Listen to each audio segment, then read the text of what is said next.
जालन्यात वाढून घेणार, संभाजीनगर औरंगाबादमध्ये वाढून घेणार, दोन्हीकडे मागितलं पाहिजे ना. आता किती जागेवर दावा करणार छत्रपती संभाजीनगर? साधारण इथे 6चा केला पाहिजे आणि तिकडे 3चा, असं साधारण आमच्या डोक्यात आहे. परंतु हे एकदा याला बोललं पाहिजे, कोणाला, आमच्या नेत्याला.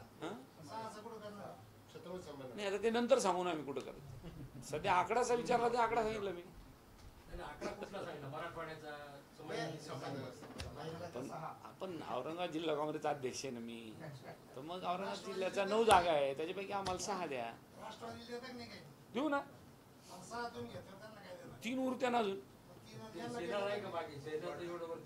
नाही, सेनेला पण द्यायच्या ना. आता मागितलं किती पाहिजे, जास्त मागणी करायची. आणि शेवटी बघा, सीट शेअरिंग हे आपल्या लेवलचं काम नाही. सीट शेअरिंग कोण करणार आहे? तिन्ही पक्षाचे, 4-5 पक्षाचे जे इंडिया गठबंधनचे जे पक्ष आहे त्यातले जे प्रमुख नेते मंडळी असतील ते मुंबईत बसून, दिल्लीत बसून सीट शेअरिंग करतील. त्यामुळं आमच्या पक्षाकडे मागणी राहील की जास्तीत जास्त जागा आपल्याला घ्या. म्हणजे राज्याप्रमाणे जिल्ह्यातही आता मोठा भाऊ म्हणून काँग्रेस भूमिका बजावणार आहे ना, प्रश्नच नाही. आज राज्यामध्ये सगळ्यात जास्त जागा लोकसभेच्या काँग्रेसच्या आल्या ना. त्यामुळे जिल्ह्यातही आपण हो, 100%. मी काय म्हणतो, शिवसेना सोबत होती, राष्ट्रवादी सोबत होती, आम आदमी पार्टी सोबत होती, वेगवेगळे छोटे मोठे खूप पक्ष आहे ना. फ्रंट डाव्या गाडीचे लोक कॉम्रेड होते, सीटू, इंटक, समाजवादी पार्टी, खूप. म्हणजे असं नाही की हे काय काँग्रेसच्या एकट्याचं यश मी मानतच नाही ना. शेवटी आपण अलायन्स का केला होता? आपल्याला बाबासाहेब आंबेडकरांचं संविधान वाचवण्यासाठी सगळे लोक एकत्र आलेत आणि ते संविधान वाचवण्याच्या दृष्टीने सगळे एकत्र येऊन यशही मिळालं मोठ्या प्रमाणात. आत्ता सॉरी, ते मला आज नाही सांगता यायचं, पण आपली मिटिंग झाल्यानंतर आम्ही तुम्हाला सांगू शकतो, कारण ते तेव्हा सगळाच डाटा आलेला राहील आमच्या. तुमचा जो परंपरागत मतदारसंघ आहे, उदाहरण द्यायचं तर फुलंब्री, बघा, सिल्लोड, ऐका ना, सिल्लोड, फुलंब्री, पूर्व, पश्चिम आणि कोणता आहे अजून?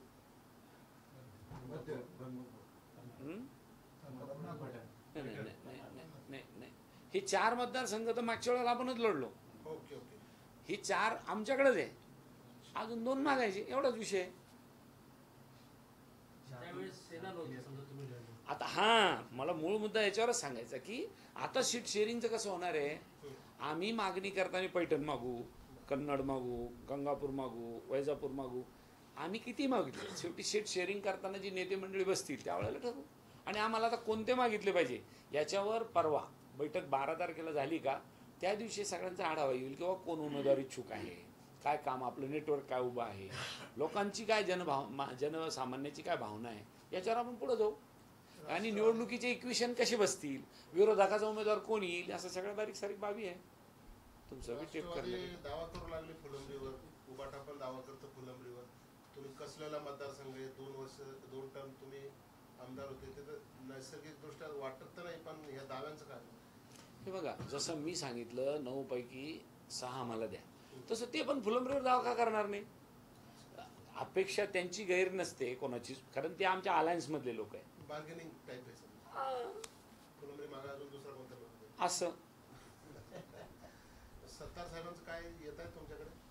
ते हल्ली तुम्हाला फार मिठा मारू लागले. नाही, ते आपल्या SP ऑफिसमध्ये एक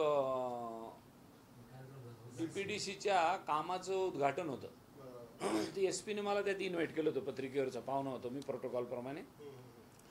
तर तिथे सत्तारभाई आले आणि ते जिल्ह्याचे पालकमंत्री झाल्यानंतर मी पहिल्यांदा त्यांना भेटलो. तर माझं काम होतं की मी जिल्हा काँग्रेसचा अध्यक्ष नात्याने आपला खासदार यांना त्यांचं पुष्पगुच्छ देऊन स्वागत केलं. आता ते गळ्यात गळे मिटा दिए तो गंगा जमुना तहजीब है ये अपने हिंदुस्तान के अंदर, तो सबने गले मिलना चाहिए. आता उघड इतकं झाल्यावर अजून काही राहिलं का?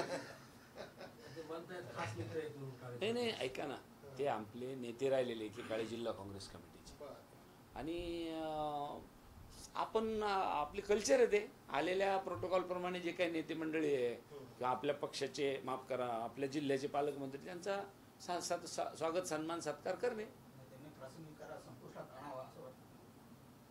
ते मला जरी वाटत असलं तरी त्यांना वाटलं पाहिजे ना. हे बघा, आमच्या पक्षाचं काम आम्ही करू त्यावेळेला आम्हाला हेच वाटेल की आपल्या प्रत्येक मतदारसंघातला आमदार हा आपल्या पक्षात झाला पाहिजे. ते तर कोणालाही वाटेल ना. पण शेवटी ते आपलाच पक्ष सोडून गेले तर ते येणार नाही येणार शेवटी ते त्यांच्या मनावर आहे. आज आपल्याला त्यांच्या मनातलं काय सांगता येईल. दादा, रावसाहेब दानवेंनी असं वक्तव्य केलं आहे 2 दिवसापूर्वी की सत्तार हे मराठा नेतृत्व 2 जिल्ह्यातून संपायला निघाले. आपण काय म्हणतात? मराठा नेतृत्व संपवायला निघाले. अब्दुल सत्तार ते सगळ्यात जास्त मराठा समाजाची मतं लोक त्यालाच करते शिल्लोडमध्ये, तर नाही करत. मग संपवायला निघाले असते तर त्यांनी त्या जिल्हा सहकारी बँकेचा अध्यक्ष मराठा कशाला केला असता.